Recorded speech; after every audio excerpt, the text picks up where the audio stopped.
നിങ്ങൾ IT ഫീൽഡിൽ ജോലി നോക്കുന്നവരാണെങ്കിൽ നിങ്ങൾക്ക് ഉണ്ടായിരിക്കേണ്ട 2 സ്കിൽസ് എന്ന് പറയുന്നത് കണ്ടിന്യൂറ്റി ആൻഡ് സെൽഫ് ലേണിംഗ് ആണ് ഒന്നാമത്തേത്. അതായത് നിങ്ങൾ കണ്ടിന്യൂസ് ആയിട്ട് പഠിച്ചുകൊണ്ടേയിരിക്കണം. നിങ്ങൾ ഈ ഒരു ഫീൽഡിലേക്ക് പുതിയതായിട്ട് വരുന്ന ആളുകളാണ്. അതുകൊണ്ട് തന്നെ നിങ്ങൾ കുറച്ച് പഠിച്ചു, അതിനുശേഷം ബ്രേക്ക് എടുത്തു, വീണ്ടും പഠിച്ചു, അങ്ങനെ ആയിക്കഴിഞ്ഞാൽ നിങ്ങൾ മുമ്പ് പഠിച്ചതൊക്കെ മറന്നു പോകും. അതുകൊണ്ട് തന്നെ എപ്പോഴും നമ്മൾ കണ്ടിന്യൂസ് ആയിട്ട് പഠിച്ചുകൊണ്ടേയിരിക്കണം. ഇനി നിങ്ങളൊരു ജോലിയിൽ എത്തിപ്പെട്ടാൽ പോലും നിങ്ങൾ അവിടെ നിർത്താൻ പാടില്ല. കണ്ടിന്യൂസ് ആയിട്ട് വീണ്ടും പഠിക്കണം. കാരണം ഈ ടെക്നോളജി എപ്പോഴും അപ്ഡേറ്റഡ് ആവുന്നതാണ്. അതുകൊണ്ട് നിങ്ങൾ പഠിച്ചിട്ടില്ലെങ്കിൽ നിങ്ങൾ ആ ഫീൽഡിൽ നിന്ന് ഔട്ട് ആവും. പിന്നെ സെൽഫ് ലേണിംഗ് നിങ്ങൾക്ക് കഴിയണം. അതായത് നിങ്ങൾ ജോലിയിൽ എത്തിപ്പെട്ട് കഴിഞ്ഞാൽ വീണ്ടും നിങ്ങളെ പഠിപ്പിക്കാൻ ആളുകൾ ഉണ്ടാവില്ല. അത് നിങ്ങൾ സ്വന്തമായിട്ട് പുതിയ വരുന്ന ടെക്നോളജീസ് റിസർച്ച് ചെയ്ത് അതിൻ്റെ ഡോക്യുമെന്റേഷൻ വായിച്ചു നോക്കി, വീഡിയോ ട്യൂട്ടോറിയൽസ് ഒക്കെ കണ്ട് പ്രാക്ടീസ് ചെയ്ത് അങ്ങനെ വേണം പഠിക്കാൻ വേണ്ടിയിട്ട്. പിന്നെ നിങ്ങൾക്ക് വേണ്ടത് problem solving and build mind set ആണ്. നിങ്ങൾക്ക് ഈ ഫീൽഡിലേക്ക്, സോഫ്റ്റ്വെയർ എഞ്ചിനീയറിംഗ് ഫീൽഡിലേക്ക് വരികയാണെങ്കിൽ, സോഫ്റ്റ്വെയർ എഞ്ചിനീയേഴ്സ് എന്ന് പറയുന്നത് പ്രോബ്ലം സോൾവ് ചെയ്യുന്നതാണ്. ഒരു ബിസിനസ് പ്രോബ്ലം ആണ് ഓരോ സോഫ്റ്റ്വെയർ എന്ന് പറയുന്നത്, അല്ലേ? അപ്പോൾ ആ ഒരു നിങ്ങൾക്ക് ഒരു മൈൻഡ് സെറ്റ് വേണം. എന്തെങ്കിലും പ്രോബ്ലം സോൾവ് ചെയ്യാനും അല്ലെങ്കിൽ എന്തെങ്കിലും ഉണ്ടാക്കിക്കൊണ്ടിരിക്കാനുള്ള ആ ഒരു മൈൻഡ് സെറ്റ് നിങ്ങൾക്ക് വേണം. അങ്ങനെ ഒരു മൈൻഡ് സെറ്റ് നിങ്ങൾ ഇല്ലെങ്കിൽ നിങ്ങൾ അത് ഉണ്ടാക്കിയെടുക്കണം. പിന്നെ നമ്മളൊരു ഫീൽഡിലേക്ക് വരുന്ന സമയത്ത് ഏതൊരു ഫീൽഡ് ആയി കഴിഞ്ഞാലും ആ ഫീൽഡിനെ കുറിച്ച് അറിയുന്നത് കൊണ്ടല്ല നമ്മൾ ആ ഫീൽഡിലേക്ക് വരുന്നത്, അറിയാത്ത കാര്യങ്ങൾ പഠിച്ചുകൊണ്ടാണ് വരുന്നത്. അതുകൊണ്ട് തന്നെ നിങ്ങൾ എത്ര ബിഗിനർ ആണെങ്കിൽ പോലും, നിങ്ങൾ +2 മാത്രമേ ക്വാളിഫിക്കേഷൻ ഉള്ളെങ്കിൽ പോലും നിങ്ങൾക്ക് സെൽഫ് ലേണിങ്ങിലൂടെ നിങ്ങൾക്ക് പഠിച്ച് പ്രാക്ടീസിലൂടെ ഒരുപാട് പ്രാക്ടീസ് ചെയ്തിട്ട് നിങ്ങൾക്ക് നല്ലൊരു എക്സ്പീരിയൻസ് ഉള്ള ഒരു സോഫ്റ്റ്വെയർ എഞ്ചിനീയർ ആയിട്ട് നല്ല ഹൈ പെയ്ഡ് ജോലിയിലേക്ക് എത്തിപ്പെടാൻ നിങ്ങൾക്ക് പറ്റും. നിങ്ങൾ പഠനം തുടങ്ങുന്ന സമയത്ത് നിങ്ങൾ ശ്രദ്ധിക്കേണ്ടത്, യൂണിവേഴ്സിറ്റിയിലൊക്കെ പഠിക്കും പോലെ ആദ്യം തന്നെ നിങ്ങൾ C പ്രോഗ്രാമിംഗ് പഠിക്കരുത്. കാരണം C എന്ന് പറയുന്നത് കുറച്ച് ടഫ് ആയിട്ടുള്ള ലാംഗ്വേജ് ആണ്. ആദ്യം തന്നെ നിങ്ങൾ C പഠിച്ചു കഴിഞ്ഞാൽ അത് നിങ്ങൾക്ക് ഒരുപാട് ബുദ്ധിമുട്ടുണ്ടാക്കുകയും അത് നിങ്ങൾക്ക് നെഗറ്റീവ് ഇംപ്രഷനാകും. കാരണം അതിൻ്റെ ഔട്ട്പുട്ടൊന്നും പ്രോപ്പറായിട്ട് വരില്ല, കാര്യങ്ങൾ നിങ്ങൾക്ക് പ്രോപ്പറായിട്ട് മനസ്സിലാവില്ല. അങ്ങനത്തെ സമയത്ത് നിങ്ങൾക്കൊരു നെഗറ്റീവ് ഇംപ്രഷൻ ഉണ്ടാക്കുക, ഈ ഫീൽഡിൽ നിന്ന് നിങ്ങൾക്ക് പുറത്തു പോകാനുള്ള ഒരു ചിന്ത വരികയും ചെയ്യും. അതുകൊണ്ട് തന്നെ ആദ്യം നിങ്ങൾ എളുപ്പമായിട്ടുള്ളതാണ് പഠിക്കേണ്ടത്. എളുപ്പമായിട്ടുള്ളതെന്ന് പറയുമ്പോൾ HTML ഒരു web page just screens design ചെയ്ത് പഠിക്കാം. അങ്ങനെ പഠിക്കുന്ന സമയത്ത് നിങ്ങൾ ചെയ്ത ആ ഒരു കോഡിൽ നിന്ന് നിങ്ങൾ ഔട്ട്പുട്ട് കാണുന്ന സമയത്ത് അത് നിങ്ങൾക്ക് നല്ലൊരു പോസിറ്റീവ് എനർജി തരികയും അത് നിങ്ങൾ വീണ്ടും വീണ്ടും പഠിക്കാൻ വേണ്ടി എൻകറേജ് ചെയ്യുകയും ചെയ്യും. ബീറ്റാസ്ക്വിറൽ പ്ലാറ്റ്ഫോം ഉപയോഗിച്ചിട്ട് നിങ്ങൾ എങ്ങനെ പഠിക്കും, എങ്ങനെ നിങ്ങൾക്ക് നല്ലൊരു ഹൈ പെയ്ഡ് സാലറി ജോബിലേക്ക് നിങ്ങൾക്ക് എങ്ങനെ എത്തിപ്പെടാം എന്നുള്ളതിൻ്റെ ഒരു സ്റ്റെപ്സ് ആണ് ഇവിടെ പറഞ്ഞു തരുന്നത്.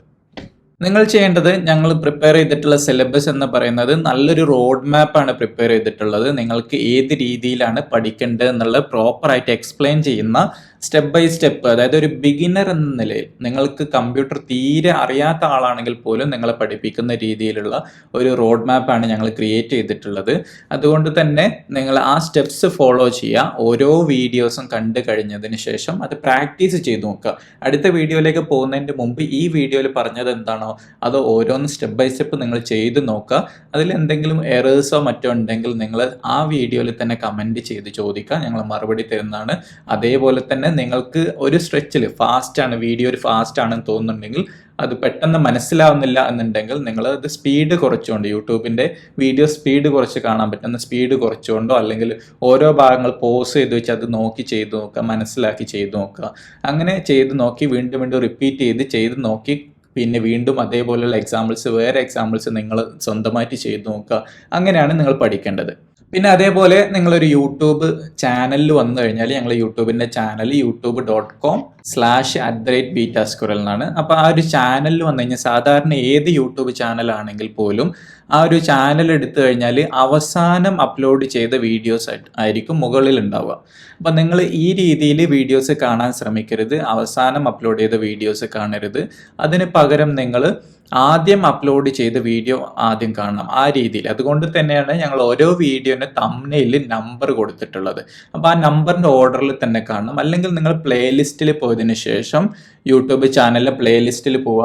ആ പ്ലേലിസ്റ്റിൽ പോയിട്ട് നിങ്ങൾക്ക് അവിടെ നിന്ന് ഏത് പ്ലേലിസ്റ്റ് ആണോ കാണേണ്ടത് അത് നിങ്ങൾക്ക് ഫോളോ ചെയ്യാം.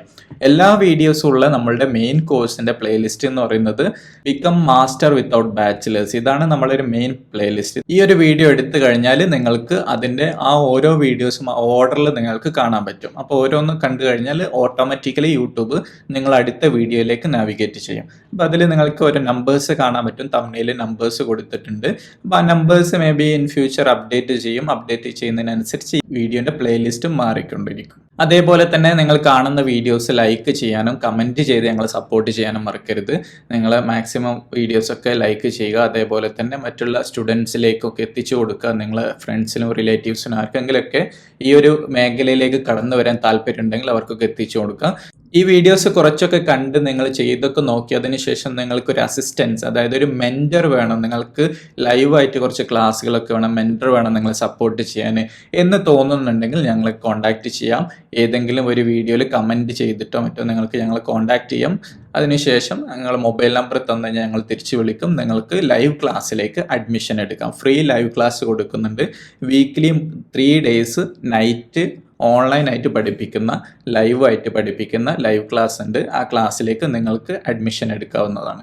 നിങ്ങൾ ഓരോ വീഡിയോയും കാണുന്ന സമയത്ത് ആ ഒരു വീഡിയോന്റെ സ്പീഡ് നിങ്ങൾക്ക് കൂട്ടുകയോ കുറയ്ക്കുകയോ ഒക്കെ ചെയ്യണമെങ്കിൽ ഈ ഒരു സെറ്റിംഗ്സ്, യൂട്യൂബിന്റെ ഈ ഒരു സെറ്റിംഗ്സ് ഐക്കൺ ക്ലിക്ക് ചെയ്ത് കഴിഞ്ഞാൽ നിങ്ങൾക്ക് പ്ലേ ബാക്ക് സ്പീഡ് അത് ചേഞ്ച് ചെയ്യാൻ പറ്റും. അത് സ്പീഡ് കുറയ്ക്കണം എന്നുണ്ടെങ്കിൽ നോർമലിന്റെ താഴേക്കാക്കാം, കൂട്ടണം എന്നുണ്ടെങ്കിൽ അതിനനുസരിച്ച് നിങ്ങൾക്ക് സ്പീഡ് കൂട്ടുകയോ കുറയ്ക്കുകയോ ചെയ്യാം. അതേപോലെ ലൈക്ക് ചെയ്യാനും കമൻറ്റ് ചെയ്യാനും മറക്കരുത്, സപ്പോർട്ട് ചെയ്യുക. അതേപോലെ ഓരോ വീഡിയോസും തംബ്നെയിലിന്റെ ഓർഡറിൽ മാത്രം കാണാൻ ശ്രമിക്കുക. ഓരോന്നും പ്രാക്ടീസ് ചെയ്യുക. നിങ്ങൾ സ്വന്തമായിട്ട് പ്രാക്ടീസ് ചെയ്ത് നോക്കിയിട്ട് എന്തെങ്കിലും സംശയങ്ങളൊക്കെ ഉണ്ടെങ്കിൽ നിങ്ങൾക്ക് കമൻറ്റ് ചെയ്യാം, ചോദിക്കാം. നിങ്ങൾക്ക് ഫുൾ ടൈം സപ്പോർട്ട് അവൈലബിൾ ആയിരിക്കും.